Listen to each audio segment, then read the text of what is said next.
Ela freier Friesener.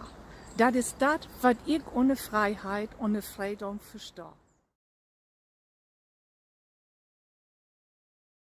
Ich bin in Ostfriesland aufgewachsen und aus Friesland stammt ja auch diese Sprüche, das habe ich mit meiner Muttermilch all abgesogen, nämlich dafür zu sorgen, dass wir uns Freiheit auch halten.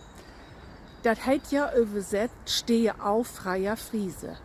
Wir leben hier in Freiheit und ich mag, und das machen hier bestimmt all, das hat auch so blieben leid.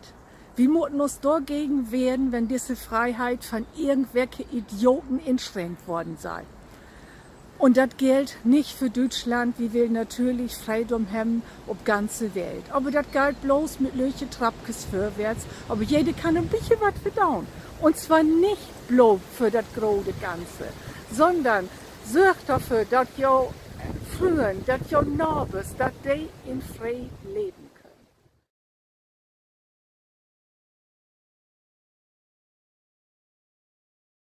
Ja, die hören das all, ich praut platt, weil ich aus Friesland komme, aber ich verstehe auch Schnacken und Küren. Und ich bin Dozentin hier an Volkshochschule in Oldenburg und habe einen Bühlspaß daran, mein Muttersprach zu lernen. Ja, und die Oldenburgers brauchen auch keine Angst haben. Wir gehen auch auf Oldenburger Platt in, wir versuchen alles mit Intro betreten. Wir verstehen uns all, da kann ich von ausgehen.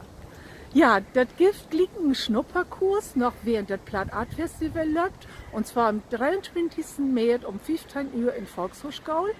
Und dann, für die vorgefangen haben, geht das wieder Glied Nordfestival in April mit einem Anfängerkurs. Ja, ich würde mich freuen, ein auf andere von jou zu sein. Und die dann ein bisschen lange dabei sind oder die auch Spaß daran haben, der Plattdütschke ableben zu lassen, sind herzlich einladen zu uns Stammtisch. Der läuft einmal im Monat und da haben wir immer voll Pläsier. Also, irgendwo sind wir uns bestimmt und auf jeden Fall mit Plattart Festival. Bitte, tschüss.